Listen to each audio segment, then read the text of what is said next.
Pandora leaks की जो तहकीकात हैं उसके लिए वज़ीर आज़म इमरान खान साहब ने वज़ीर आज़म इंस्पेक्शन कमीशन के तहत एक आला सतह का सेल कायम किया है और फैसला ये किया गया है जी कि इसकी तहकीकात कौम के सामने रखी जाएंगी और जो आला सतह का सेल है वो पंडोरा लीक्स में शामिल तमाम अफराद से जवाब तलबी करेगा। ज़राए का ये कहना है कि जी वफाकी तहकीकाती एजेंसी FIA और जो कौमी एहतसाब bureau NAB, federal board of revenue FBR और इसके नुमाइंदे इस सेल का हिस्सा होंगे और वजारत कानून जो है सेल के तमाम जो कानूनी अमूर है उसको देखेगी। अच्छा, जो सेल है वो ये जो पंडोरा पेपर्स हैं इसमें आने वाले तमाम पाकिस्तानियों के नामों के सासों की छानबीन करेगा और इस बात की भी तहकीकात की जाएंगी कि उन अफराद ने जो असासे हैं वो आया कि डिक्लेयर किए या नहीं किए और मनी लॉन्ड्रिंग हुई या फिर नहीं हुई। अच्छा, वज़ीर आज़म के सेल कायम करने के फैसले पर बात करने के लिए आज हमने स्टूडियोज़ में दावत दी है दोनों को किसी तारुफ के मोहताज नहीं, साबिक अटॉर्नी जनरल और सीनियर वकील अनवर मंसूर खान साहब, बहुत शुक्रिया खान साहब आपका ज्वाइन करने के लिए, वक्त देने के लिए, और साबिक director NAB brigadier retired Farooq Hamid साहब आपका भी बहुत शुक्रिया वक्त देने के लिए।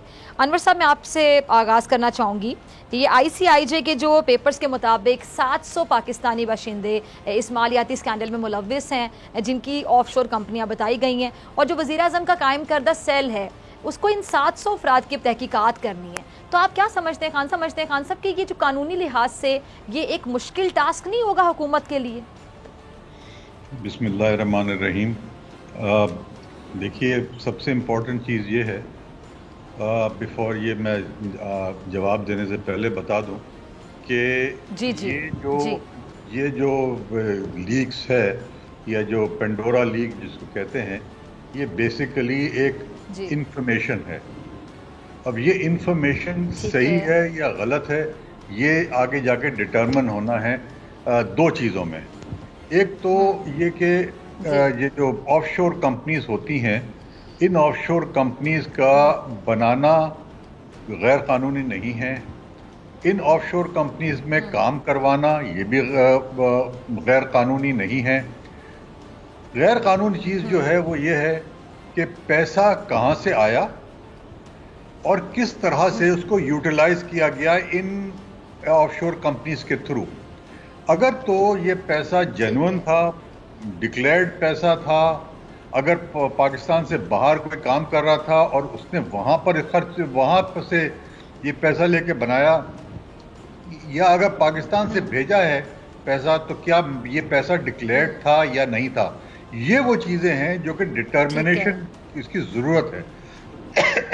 जब हम कहते हैं डिटर्मिनेशन की ज़रूरत है, इसका मतलब ये होता है कि कंप्लीट इन्वेस्टिगेशन होनी चाहिए, और कंप्लीट इन्वेस्टिगेशन जब होती है तो इसका मतलब ये है कि हर डॉक्यूमेंट, हर चीज़ देखी जाएगी।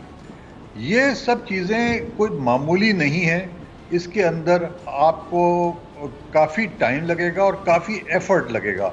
ठीक है जी, ठीक है। ब्रिगेड साहब, आपने अनवर साहब को भी सुना, अब आपकी तरफ आती हूँ। अब ये जो वज़ीर आज़म साहब के सेल बनाने से जो ये नाजायज़ पैसों से जो कहा जा रहा है, जो ऑफशोर कंपनियाँ, ये बनाने वालों को क्या कटहरे में लाया जा सकता है ब्रिगेड साहब, खासतौर पे जब उनके अपने जो वुज़रा हैं उनका नाम भी इसमें शामिल हो और अपोजिशन तो आपको पता है बड़ा सवाल उठा रही है? बिस्मिल्लाहिर्रहमानिर्रहीम, बहुत शुक्रिया। देखिए, पहली बात तो ये है, मैं एट द वेरी आउटसाइड ये कहना चाह रहा हूँ, प्राइम मिनिस्टर इमरान खान ने हमेशा throughout his political career हमेशा ये कहा कि ये प्रिंसिपल रहा है कि अगर किसी वजीर के ऊपर कोई भी पब्लिक ऑफिस होल्डर उस पर कोई इल्ज़ाम जब लगता है तो बेहतर ये है you take high moral ground, step down, resign and then get himself clear, और फिर वापस आए क्लियरेंस के बाद। मिसाल के तौर पर उनकी गवर्नमेंट में एक बड़ा क्लियर एग्जाम्पल मुझे याद है, बाबर रवान साहब थे, उन पर एक केस बना था, उन्होंने एडवाइजर थे, ये स्पेशल असिस्टेंट, 2-3 साल पहले की बात है, उन्होंने रिजाइन किया।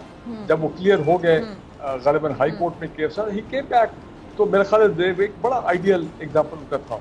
मैं समझता हूँ कि इनके जो 2-3 वज़रा हैं जिनके बड़े क्लियरली जिन पे ये इल्ज़ामात लगे हैं, उनको चाहिए कि वो आज by today they should step down, और the prime minister should have told them you step down, get yourself clear, ये जो कमेटी जो बनी है, and then come back if you clear. देखें उसमें, और ये जो इनके जो वज़रा हैं उसमें थे, देखें, 2 ऐसी पर्सनालिटीज़ भी हैं जो शुगर कमीशन में के साथ भी उनके ताल्लुकात जो है वो सामने आए थे एज द एक्यूज, और वी डोंट नो, आपको पता है उन दोनों कमीशन में कोई प्रोग्रेस नहीं हुआ। मैं कहना ये चाहता हूँ कि जिस तरह अनवर मंसूर साहब ने फरमाया, बिल्कुल ये ओवरनाइट काम तो मुकम्मल नहीं होगा। 700 is a very big figure. और जो पनामा लीक्स में 400 प्लस लोग आए थे, वो सुप्रीम कोर्ट में गलबन केस किया था, और उसके बाद हम एक्सपेक्ट कर रहे थे कि उन लोगों के भी रिजल्ट पता लगेंगे, लेकिन वो मामला को रैप अप ही हो गया। कोई कहते हैं उन्होंने स्टे ले लिया, फिर कोई गलबन एमनेस्टी स्कीम एक आई थी 2-3 साल पहले, उसमें उन्होंने FBR पे वो 4% का गलबन वॉज द अमाउंट जो कि उन्होंने अपनी टोटल जो अनडिक्लेयर्ड उन्होंने उनके एसेट्स थे उस पर 4% दे के पैसा उनका बाहर था, एसेट्स उनके बाहर थे, तो वो एमनेस्टी स्कीम में आ गए।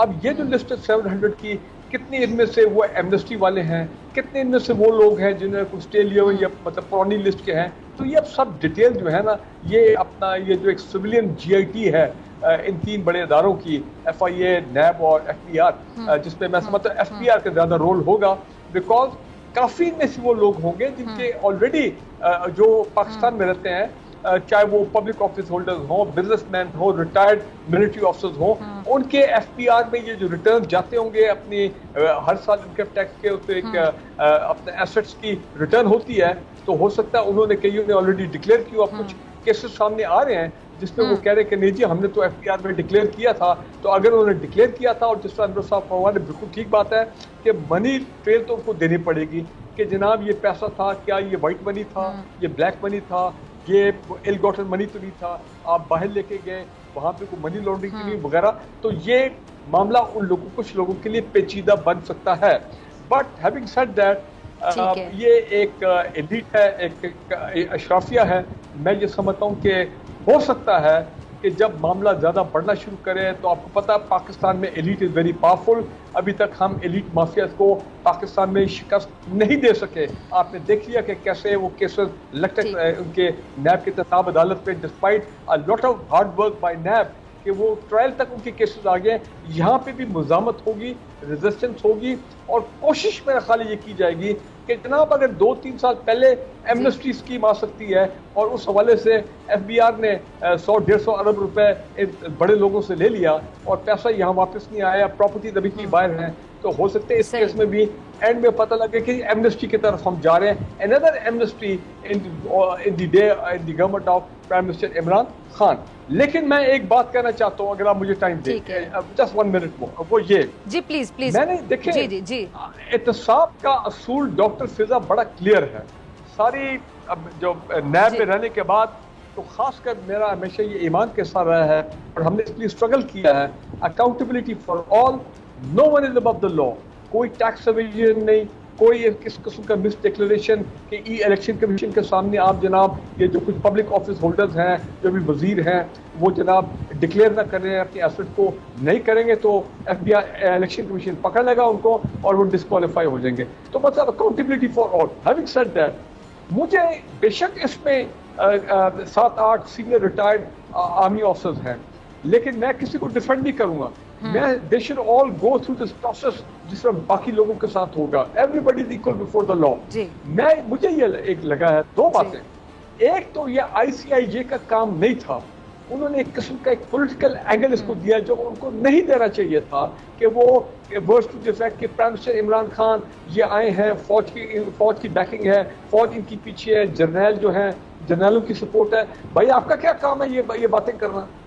ठीक है अनवर साहब, मैं आपकी तरफ आना चाहूँगी। ब्रिगेडियर साहब को भी सुन रहे थे, तो अनवर साहब क्या सिर्फ ये जो ऑफशोर कंपनी है उसको डिक्लेयर करना काफ़ी होता है, या फिर कानून को अगर देखा जाए तो इन लोगों को मनी ट्रेल बताना होगी कि जी ये पैसा कहाँ से आया, कैसे गया, और ये इनके पास आया कहाँ से था? और साथ ही ये जो अनवर साहब ये जो तज्जिया हुआ है, जो तमाम दस्तावेज़ात हैं पेंडोरा पेपर्स की, उसके बाद ये बात कही जा सकती है कि जी ऑफशोर जो कंपनीज़ हैं उसके ज़रिए लंदन में जायदादें खरीदने वालों में जो पाकिस्तानी है 5वें नंबर पर हैं।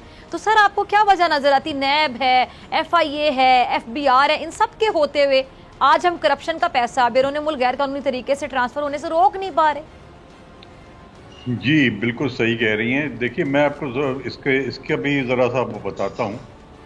अब पाकिस्तानी जो टैक्स पेयर है पाकिस्तानी, और जो शख्स यहाँ पर रहता है और जो इनकम टैक्स लॉज के तहत यहाँ पर अपने रिटर्न्स जमा कराता है, اگر وہ کاروبار کوئی باہر کر رہا ہو جہاں پر کہ اس کی انکم ہو رہی ہو، اس کو ڈکلیئر کرنا پاکستان میں مینڈیٹری ہے.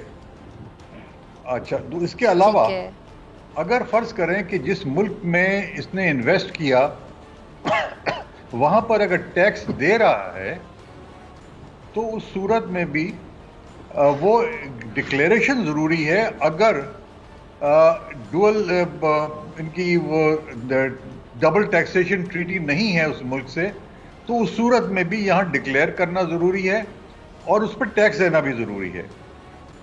ایڈیشنلی اگر کسی ملک کے ساتھ ڈبل ٹیکسیشن ٹریٹی موجود ہے، اس کے باوجود ڈکلیئر کرنا ضروری ہوتا ہے، چاہے اس پر ٹیکس نہیں لگ رہا ہو، اس لیے کہ آپ نے اس ملک کے اندر ٹیکس دے دیا ہے. یہ مختلف چیزیں ہیں دیکھنے کی ہیں. اب جہاں تک کہ تعلق ہے کہ پیسہ باہر کیسے جا رہا ہے اور کیوں جا رہا ہے، اگر کوئی شخص انلیگلی پیسہ باہر لے جاتا ہے اور وہ ان اداروں میں یا ان آف شور کمپنیز کے اندر وہ انویسٹ کر کے اور وہ پیسہ جو ہے راؤٹ کرتا ہے انگلینڈ میں یا امریکہ میں یا کہیں اور دبئی میں مختلف جگہوں پہ وہاں پراپرٹیز خریدتے ہیں، تو اس صورت میں بہت کلیئر ہے کہ وہ شخص جو یہ اس قسم کا کام کرتا ہے جو کہ انلیگل ہے، اس کا یہاں پر پاکستان میں اس کے خلاف ایکشن لیا جا سکتا ہے. And this is a very classic case of money laundering. Money laundering جو ہے وہ یہ ہے کہ اگر کوئی پیسہ ال گاٹن ہے جو ڈکلیئرڈ نہیں ہے اور وہ اگر یہاں سے جا کر راؤٹ کر کے اس کو لانڈر کیا جائے تو وہ منی لانڈرنگ کے زمرے میں آتا ہے. اور اگر منی لانڈرنگ کے زمرے میں آ رہا ہے تو اس میں عاملہ کا بھی وہ ہوگا کہ اس کے تحت بھی ان کے خلاف ایکشن ہوگا اور انکم ٹیکس لا کے تحت بھی اس کے خلاف ایکشن ہوگا. جی، دونوں مہمانوں کا بہت شکریہ. سبسکرائب کریں اور بیل دبائیں تاکہ کوئی خبر رہ نہ جائے.